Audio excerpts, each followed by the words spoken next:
The galaxy had known peace for 300 years. The Great Council of Worlds met every cycle in the neutral zone, where 47 different species shared trade routes and settled disputes with words instead of weapons. War was a thing of the past, something their ancestors had foolishly engaged in before they learned to talk. The monitoring station at Sector 7 was quiet that day. Officer Vale, a tall blue-skinned Altarian, watched the empty space between stars on his screens. His 3 eyes tracked the usual patterns of merchant ships and passenger carriers moving through the trade lanes. Everything was normal. Then the sensors screamed. Vale's hands moved quickly across the controls, but the readings made no sense.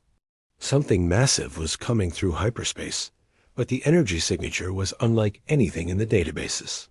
It was too big to be a cargo ship, too aggressive to be a passenger vessel. Commander Pike, Vale called to his supervisor, a stocky 4-armed Corvin who had been drinking his morning brew. "You need to see this." Pike approached the station, his 4 arms moving in the nervous pattern his species used when worried. He looked at the readings and his face changed color from green to pale yellow. "That cannot be right," Pike said. "Run the scan again." Vale ran the scan 3 more times. The results were the same. Something enormous was about to exit hyperspace in the middle of the neutral zone. The energy readings suggested it was not built by any known species. "Send word to the Council," Pike ordered. "Tell them we have an unknown contact." Miles away, in the Council chambers, the daily session was proceeding peacefully. Representative Voss of the Hegemony was discussing new trade agreements with the Mining Guild when the emergency message arrived. The chamber fell silent as the message was read aloud. 47 species had never encountered an unknown ship. In the neutral zone, it was impossible. Every species in the galaxy was part of the Council. There was no one else. "Perhaps it is a new design for one of our worlds," suggested Elder Tam, an ancient crystalline being whose voice sounded like wind chimes. Maybe they forgot to file the proper documents. But deep down, every being in that chamber knew something was wrong. The energy readings were too strange, too powerful. This was not one of their ships. Back at the monitoring station, Vale watched his screens with growing fear. The unknown contact was about to arrive, and he could see that it was truly massive. Bigger than a city, bigger than some moons he had seen. "Commander," Vale said, his voice shaking. "It is coming through now." The space in front of them tore, open like fabric. Energy poured out in colors that hurt to look at. And through that tear in reality came something that would change the galaxy forever. It was a ship, but not like any ship they had ever seen. Where their vessels were smooth and curved, built for efficiency and beauty, this thing was angular and brutal. Where their ships were painted in bright colors or polished to shine, this vessel was dark gray, almost black. It looked like it was built for only one purpose. War. Weapons covered its surface like scales on a predator. Massive cannons pointed in every direction. Armor plating thick enough to stop asteroids protected its hull. Energy shields flickered around it like a protective bubble. This was not a ship built for trade or exploration or diplomacy. This was a warship. The entire galaxy held its breath as the massive vessel hung in space, silent and still. For long moments, nothing happened. Then the communication systems activated. "This is the Human Federation Ship Defender," a voice said in perfect galactic standard. "We request permission to approach the Council chambers for first contact protocols." The voice was calm, professional, but there was something underneath it that made every being who heard it feel cold. It was the voice of someone who had seen war, who had fought battles, who had won them. In the Council chambers, no one moved, no one spoke. They all stared at the massive image of the warship on their screens and tried to understand what they were seeing. Humans, a species they had never heard of. And their first impression of this new species was a vessel built for destruction. Elder Tam's crystalline form flickered with nervous energy. "What manner of beings," he whispered, "introduce themselves with a warship?" The question hung in the air like a threat. Across the galaxy, every species was asking the same thing. Who were these humans? And why did they think a ship of war was the proper way to say hello? The age of peace was about to end, and everyone could feel it. Asterisk the silence in the council. Chambers stretched for what felt like hours, but was only minutes. 47 species, each representing billions of lives, stared at the image of the human warship and tried to process what they were seeing. Representative Voss was the first to speak. His voice cracked as he addressed the chamber. "What do? We do? We have no protocols for this. We have no weapons to match that thing." It was true. The galaxy had dismantled its war fleet centuries ago. The few military vessels that remained were small patrol ships meant to stop pirates and smugglers, not face something like the Defender. The human ship could probably destroy their entire combined fleet without taking damage. "We respond with diplomacy," Elder Tam said, though his crystalline form continued to flicker with anxiety. "We are civilized beings. We welcome them as we would welcome any new species." But even as he spoke, everyone in the chamber knew this was different. New species were discovered occasionally, usually primitive worlds that had just learned to leave their home planets. They came in small exploration ships, eager to learn and join the galactic community. They did not arrive in vessels that could level cities. Commander Pike's voice crackled through the communication system. "Council members, the human ship is requesting permission to approach. They say they have a diplomatic envoy aboard. What are your orders?" The chamber erupted in nervous chatter. Dozens of languages filled the air as species consulted among themselves. Some wanted to grant permission immediately, hoping to avoid conflict. Others wanted to deny the request and hoped the humans would leave peacefully. "We vote," announced Speaker Kell, the session leader. "All in favor of granting approach permission?" Hands, claws, tentacles, and other appendages rose slowly around the chamber. The vote was close, but permission was granted. They would meet these humans, and they would hope that first impressions were wrong. Aboard the Defender, Captain Stone received the permission and nodded to his crew. He was a tall man with gray hair and scars that told stories of battles fought in distant systems. His uniform was clean and pressed, but his eyes carried the weight of command in wartime. "Take us in, slow and steady," he ordered. "I want them to see exactly what we are." A human ship moved toward the council station with deliberate care. Its engines hummed with barely contained power, and its weapon systems remained active, but not locked onto any targets. It was a careful balance between showing strength and avoiding an immediate fight. Lieutenant Ross, the ship's communications officer, monitored the alien chatter on dozens of frequencies. She was young for her rank, but her talent for languages had earned her a place on this historic mission. "Captain," she reported, "they are scared, really scared.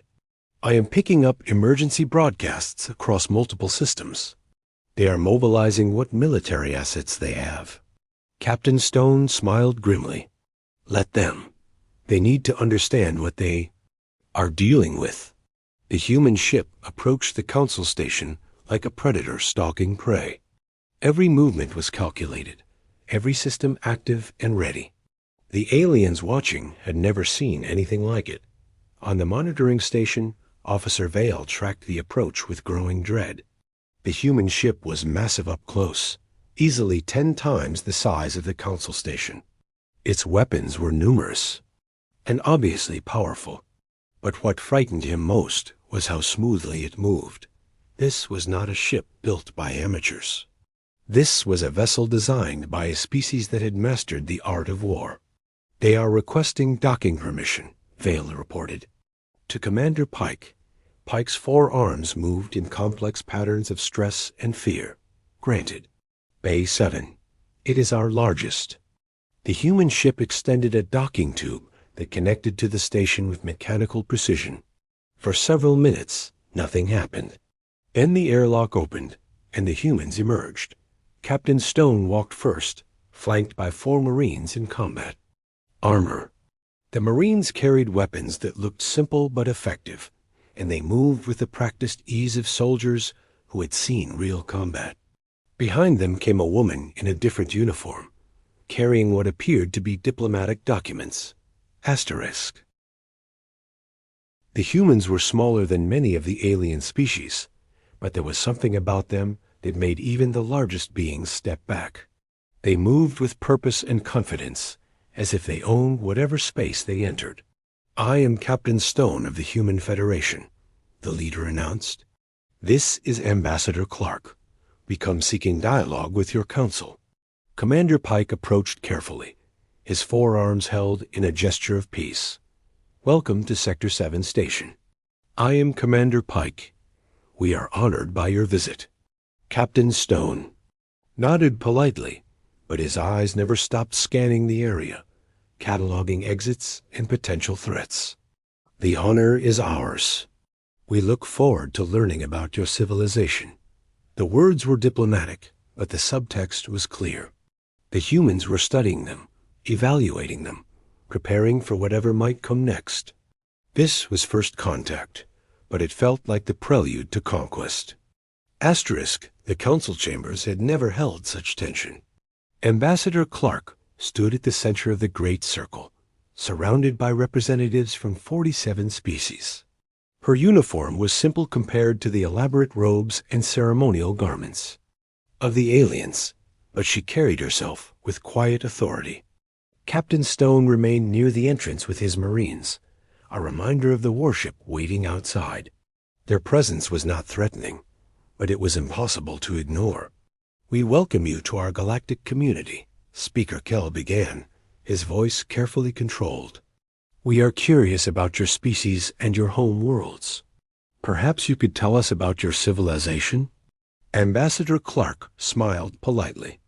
"We would be happy to share information about humanity. We are a relatively young species, having achieved faster-than-light travel only 2 centuries ago.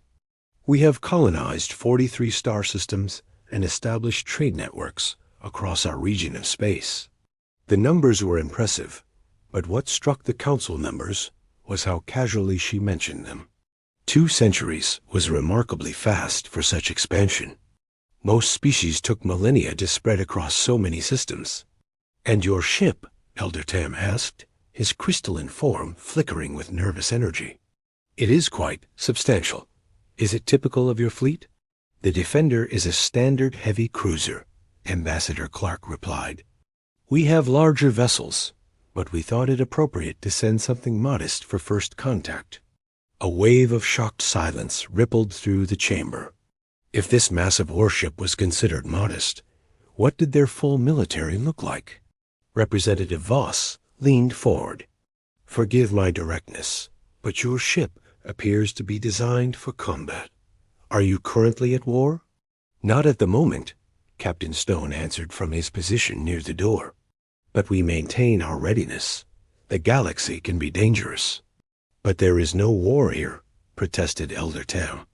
"We have maintained peace for 300 years. All disputes are settled through negotiation and compromise." Ambassador Clark and Captain Stone exchanged a look that was not lost on the observing aliens. It was the look of people who had seen things that would shock the innocent. "That is admirable," Ambassador Clark said carefully. "Peace is always preferable to conflict. But we have learned that peace must sometimes be defended." "Defended from what?"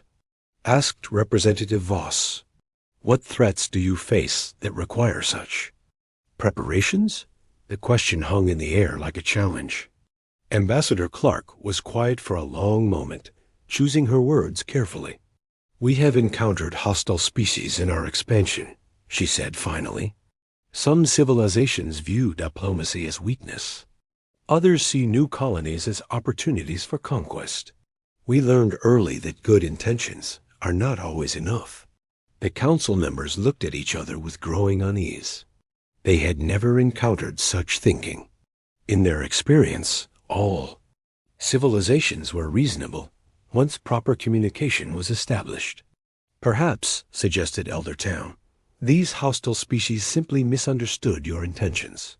With proper diplomatic channels, surely any conflict could be resolved. Captain Stone stepped forward slightly.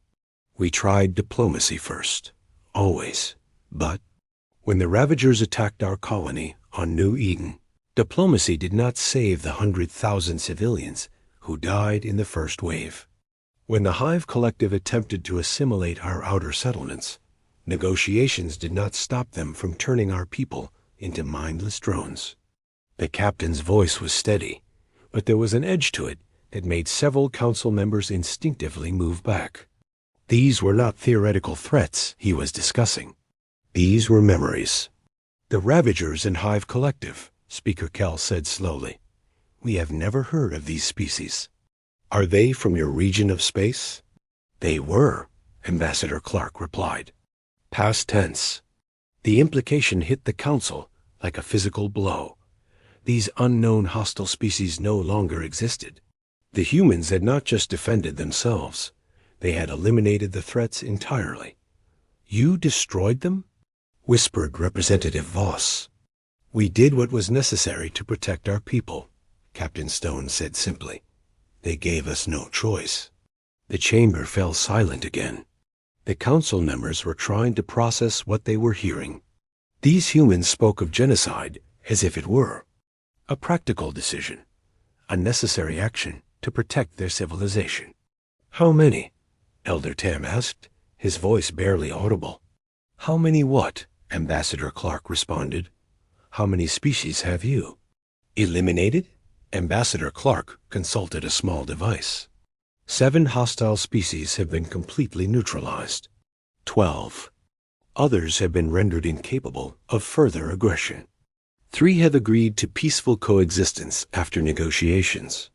The numbers were delivered in the same tone she might use to discuss trade statistics. 22 species had encountered humanity in conflict, and only 3 had survived intact. And now you come to us, Speaker Kell said, his voice shaking slightly. What are your intentions here? Ambassador Clark smiled, but it did not reach her eyes. We come in peace, of course. We hope to establish profitable relationships with your civilizations. Trade, cultural exchange, mutual cooperation. And if we refuse? The question came from Representative Voss, though he looked like he immediately regretted asking it. The smile faded from Ambassador Clark's face. Why would you refuse? We are offering friendship and prosperity. We have much to offer your peaceful civilizations. The unspoken part of her response was clear to everyone in the chamber. They were offering friendship, but they were also demonstrating what happened to those who chose to be enemies instead. The council session had been suspended for 2 hours, while the representatives consulted with their home worlds. Emergency communications flew across the galaxy as 47 civilizations tried to decide how to respond to the human arrival. Ambassador Clark and Captain Stone waited patiently in the guest quarters provided by the station. The rooms were luxurious by alien standards, but the humans seemed more interested in the technical specifications than the comfort features. Their defensive systems are outdated by at least 50 years, Captain Stone observed, running his scanner over the walls. Energy shields are basic. Hull plating is decorative rather than functional. This entire station could be disabled by a single torpedo. They have not needed defenses, Ambassador Clark replied. 300 years of peace has made them soft. On the bridge of the Defender, Lieutenant Ross monitored communications across multiple star systems. The alien chatter was frantic, desperate. Some species were advocating immediate surrender. Others wanted to attempt a preemptive strike, and a few were suggesting they should simply hide and hope the humans would leave. Captain, Ross reported when Stone returned to the ship, they are scared. Really scared. Some of their fleets are mobilizing, but the energy signatures are pathetic. Their largest battleship generates less power than our shuttlecraft. Captain Stone nodded grimly. Keep monitoring. If they try anything stupid, we need to know immediately. Back in the council chambers, the representatives had reconvened, but the atmosphere was tense. Several species had recalled their ambassadors, choosing to participate only through holographic projection rather than risk their people near the human ship. Speaker Kell called the session to order with obvious reluctance. We have consulted with our governments. Many questions have been raised about your military capabilities. Some of our members would feel more comfortable if we could better understand your technology. What would you like to know? Ambassador Clark asked politely. Your weapons, Representative Voss said bluntly. Your ship carries more firepower than our entire combined fleet. We would like to understand what we are dealing with. Captain Stone stepped forward. Would you like a demonstration? The question sent a chill through the chamber. The idea of the human warship actually firing its weapons was terrifying, but they needed to know what they were facing. A small demonstration, Elder Tam said carefully. Nothing that would cause damage to inhabited areas. Of course, Captain Stone agreed. We are civilized beings. We do not harm the innocent. An hour later, the council members had gathered in the station's observation deck. The human ship had moved to a safe distance, positioning itself near a large asteroid that drifted in the outer system. The target is approximately 2 kilometers in diameter, Captain Stone announced over the communication system. Solid iron and nickel composition, similar to the armor plating on your heaviest warships. The council members watched through their telescopes and sensors as the Defender aligned itself with the asteroid. The massive human ship looked almost peaceful, its weapon systems quiet and still. Firing, Captain Stone announced. A single beam of energy lanced out from the human ship. It was not the bright, colorful display that alien weapons usually produced. This was a focused, purposeful strike that seemed to barely disturb the vacuum of space. The asteroid simply vanished.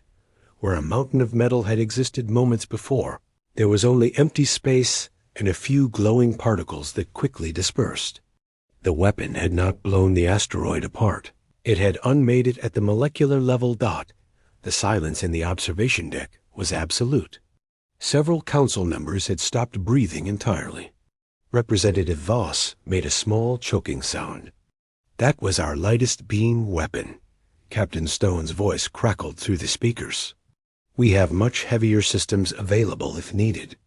Elder Tam's crystalline form flickered rapidly, a sign of extreme distress in his species. What? What? Was that? Molecular disruptor, Captain Stone replied casually. Standard equipment on all our combat vessels. Very effective against armor and shields. The council members looked at each other with growing horror.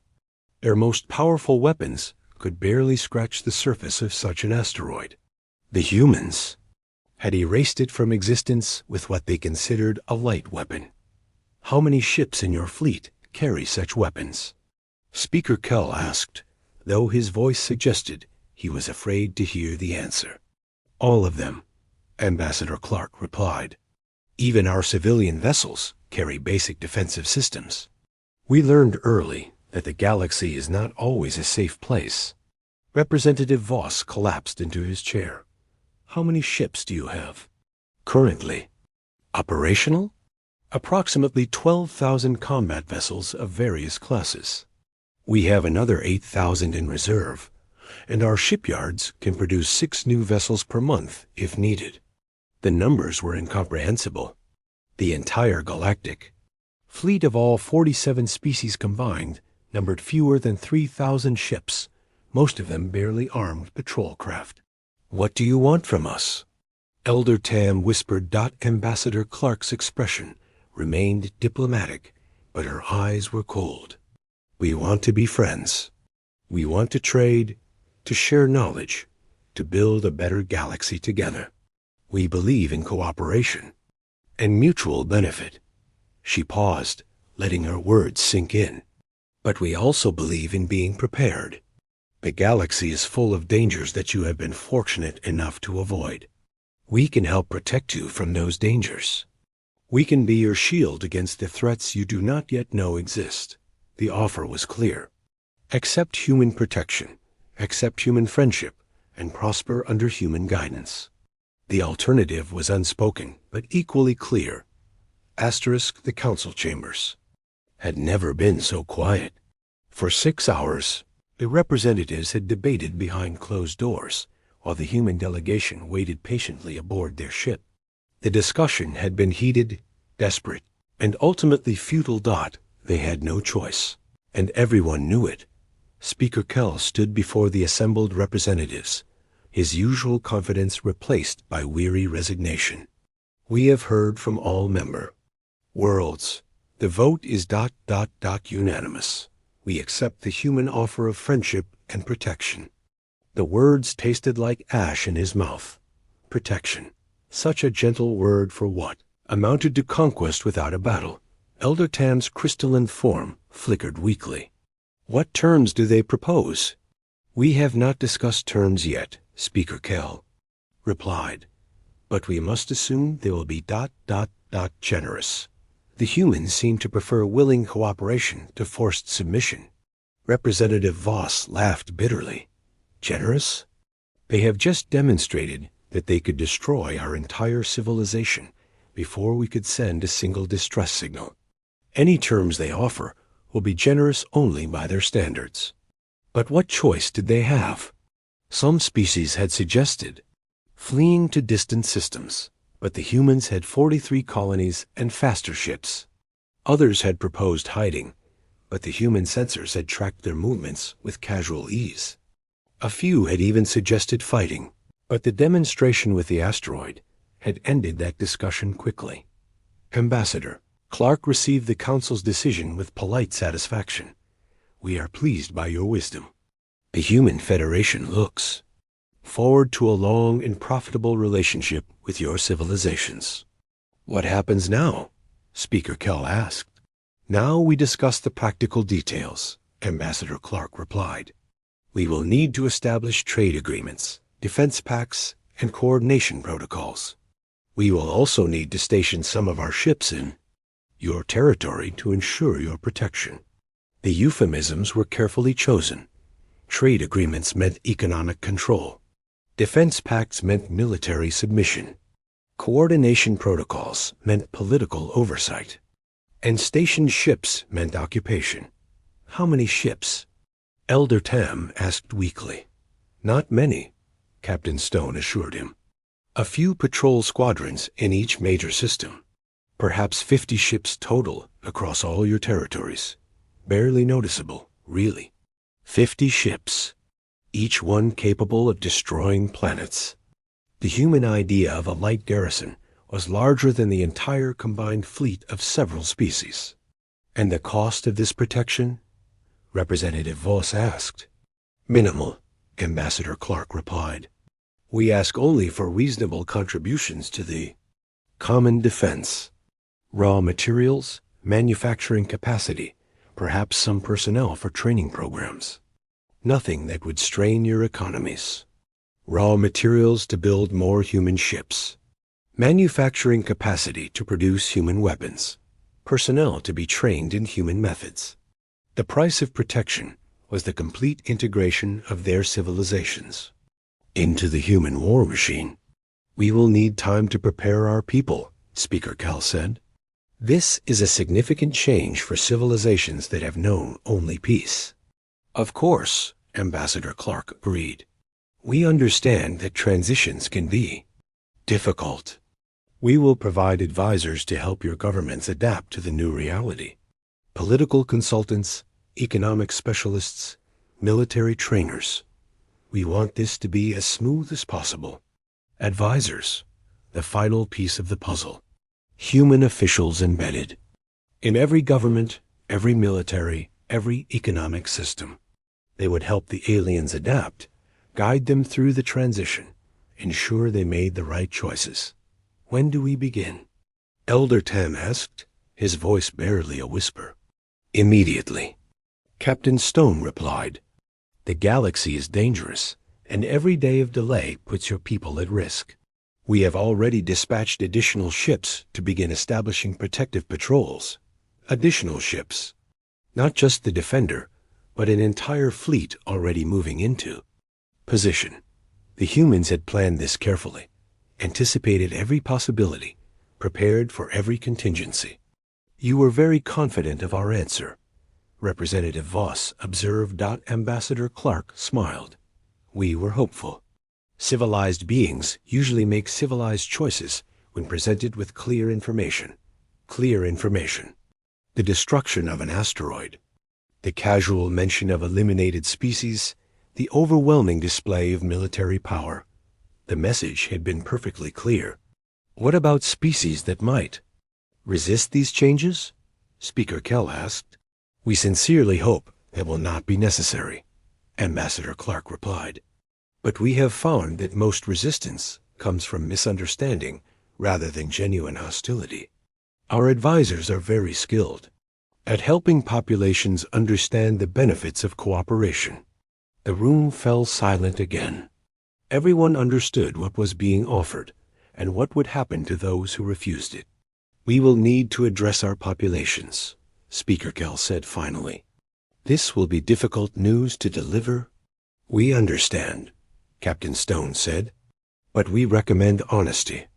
Tell them that a new era is beginning, that they will be protected and prosperous under human guidance. Tell them that the age of vulnerability is over. The age of vulnerability. The age of independence. The age of freedom. All of it ending with the arrival of a single ship. The formal documents will be prepared within the week," Ambassador Clark announced. "Until then, our ships will begin their protective patrols.